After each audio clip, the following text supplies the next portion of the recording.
안녕하십니까, 동년배 여러분. 지난 시간에는 자녀에게 재산을 미리 물려주는 방법과 부모님의 노후를 지키는 효도 계약서에 대해 알아보았습니다. 그런데 아무리 재산을 잘 준비해 두셔도 마지막 한 가지가 빠지면 가족 간에 큰 싸움이 생길 수 있습니다. 바로 유언장입니다. 실제로 부모님이 돌아가신 뒤 형제끼리 연락을 끊고 법원까지 가는 경우가 정말 많습니다. 아버지는 분명 이렇게 말씀하셨다. 어머니 뜻은 그게 아니었다. 이렇게 서로 주장하다가 가족 관계가 완전히 무너지는 경우도 있습니다. 그런데 더 안타까운 건 부모님이 직접 유언장을 써두셨는데도 법적으로 무효가 되는 사례가 생각보다 많다는 점입니다.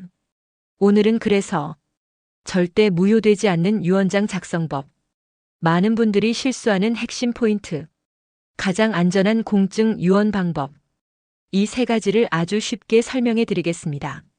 먼저 꼭 기억하셔야 할 것이 있습니다. 유언장은 단순한 메모가 아닙니다. 대한민국 법은 유언의 형식을 매우 엄격하게 정해놓고 있습니다. 즉, 아무리 진심으로 쓴 내용이라도 법에서 정한 방식이 하나라도 빠지면 효력이 없어질 수 있습니다. 특히 가장 많이 쓰시는 방식이 바로 자필 유언장입니다.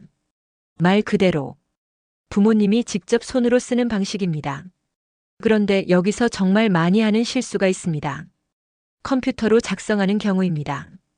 예를 들어 본문은 직접 손으로 쓰고 재산 목록만 컴퓨터로 출력해서 붙이는 경우가 있는데요. 이렇게 되면 유언장 전체가 무효가 될 가능성이 큽니다. 그래서 유언장은 처음부터 끝까지 직접 손으로 쓰셔야 합니다. 복사본도 안 됩니다. 반드시 원본이어야 합니다.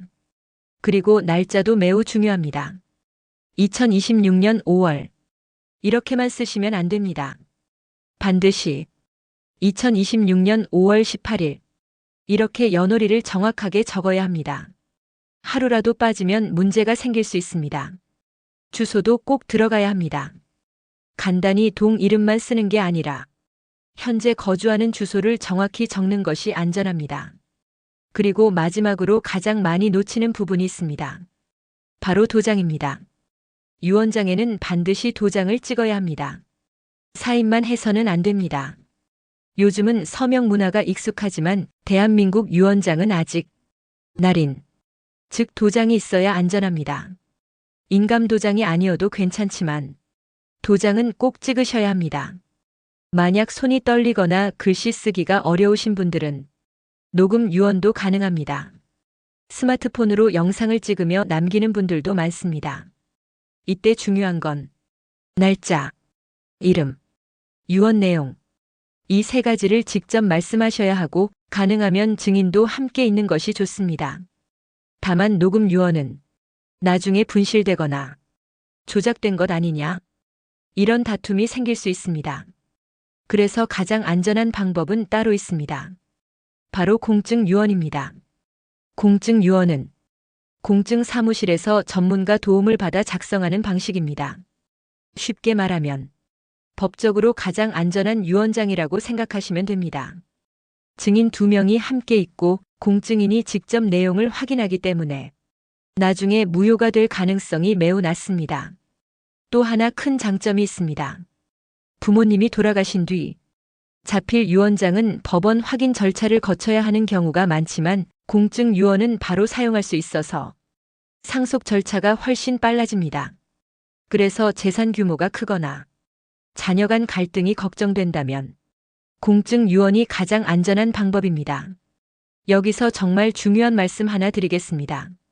많은 부모님들이 유언장 쓰면 죽음을 준비하는 것 같아서 싫다. 이렇게 말씀하십니다. 하지만 실제로는 반대입니다. 유언장은 죽음을 준비하는 문서가 아니라 가족의 평화를 지키는 문서입니다. 명확한 유언 한 장이 형제 간 싸움을 막고 부모님의 마지막 뜻을 지켜주는 가장 강력한 보호막이 될 수 있습니다. 오늘 내용 꼭 기억하십시오. 유언장은 반드시 손으로 직접 쓸 것, 날짜와 주소를 정확히 적을 것, 도장을 꼭 찍을 것, 가장 안전한 방법은 공증 유언이라는 것. 이 네 가지만 기억하셔도 큰 실수를 막을 수 있습니다. 다음 네 번째 시간에는 상속세를 줄이는 핵심 비밀 중 하나인 부동산 평가 방법에 대해 알아보겠습니다. 같은 아파트라도 어떻게 평가하느냐에 따라 상속세가 수천만 원 차이 날 수 있다는 사실 알고 계셨습니까? 감정평가가 왜 중요한지, 아파트 상가단독 주택은 어떻게 계산되는지, 세무조사 안 받으면서 절세하는 방법, 아주 쉽게 설명해 드리겠습니다.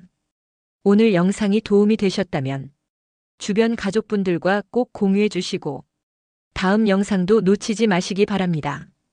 감사합니다.